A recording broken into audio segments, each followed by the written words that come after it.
Eto na! Surprise! Tingnan nyo! Hello po!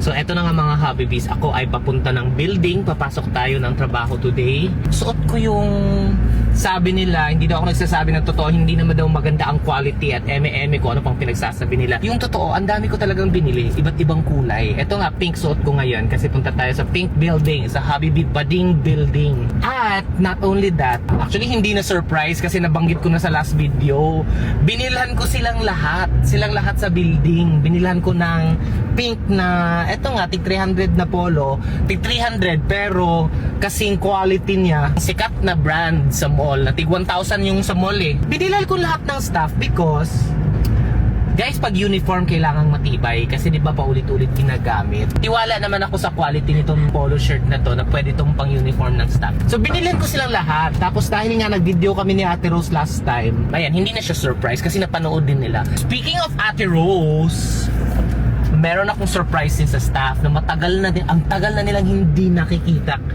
Nandito sa likod si Ate Rose. Si Ate Rose. Ayan! Kasama ko si Ate Rose na bibisita sa building because matagal na si Ate Rose hindi nakakapunta doon. At maraming nagtatanong, bakit si Ate Rose hindi nakapunta sa building? Eto na, kasama namin si Ate Rose. I'm here! Hello po! Wow! Okay guys, eto na, lapit na lahat. Siyempre hindi na to surprise kasi napanood niya na yung video. Pero may surprise talaga ako sa inyo. Merong special guest na hindi nyo pa nakikita kung punta dito sa building. Eto na! Surprise! Tingnan nyo! Hello po! Parang hindi naman sila natuwa. Hindi na natuwa! Oh. Baka matupad din yung sabi nila na dito na si Ate Rose mag-work sa building. Eto kay Raynon. Medium. Ano sa'yo? Kaya 2XL sa'yo, okay? Ate Rose! Dahil nandito ka! Tapos meron pang isang extra! Wait! Pasok na dito! Pasok na po dito! Hindi na Hindi narinig. May isang size po. Okay, eto na pasok na dito!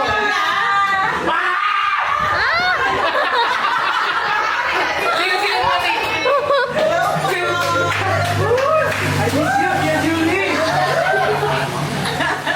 Oo. Etong extra na medyo kay Tia Julie pa siya. Yay! Kasama na yan! Thank you! Ito tapos na magbihis. Ganda, sir. Oh, pak. Oh, maganda 'di ba?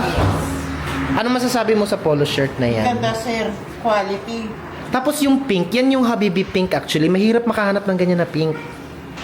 Ano sabi mo sa tahi? Double. Yan yung tahi niya. So hindi siya eme-emeng tahi, di ba? Yes po. Pap, Parang naman akong artista nito. mukha doon siyang artista, kaya ka nababash eh. Eto naman kay Uncle. Ano siya sa'yo? 2XL. Oo, kasi XL talaga yung size mo, di ba? Nag-upsize ako ng isa to double XL. Ano? Bet? Parang yung comfortable sa katawan, sir.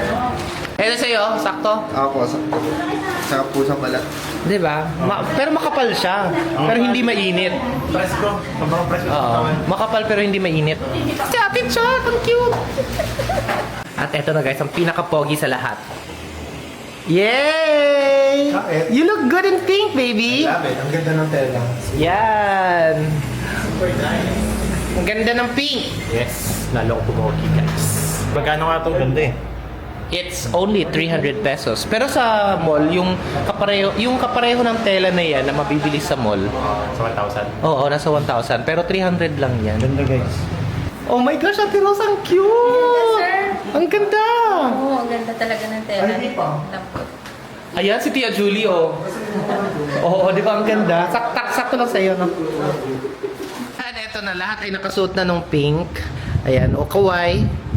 Parang mga batang pinagpicture. Tayo kayo dyan. Miss Universe candidate. Yes.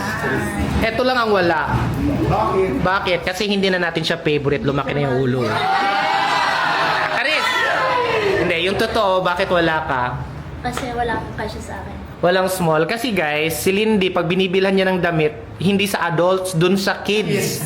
Totoo yan, hindi eme. Tama. Oo, hindi pa nga siya dun sa large ng kids. Malaki pa rin yung large ng kids. Dun siya sa mas maliit sa kids. Ganyan kaliit si Lindy in person. Pero sige lang. Ayan! Everybody wave! Everybody say Happy Bee!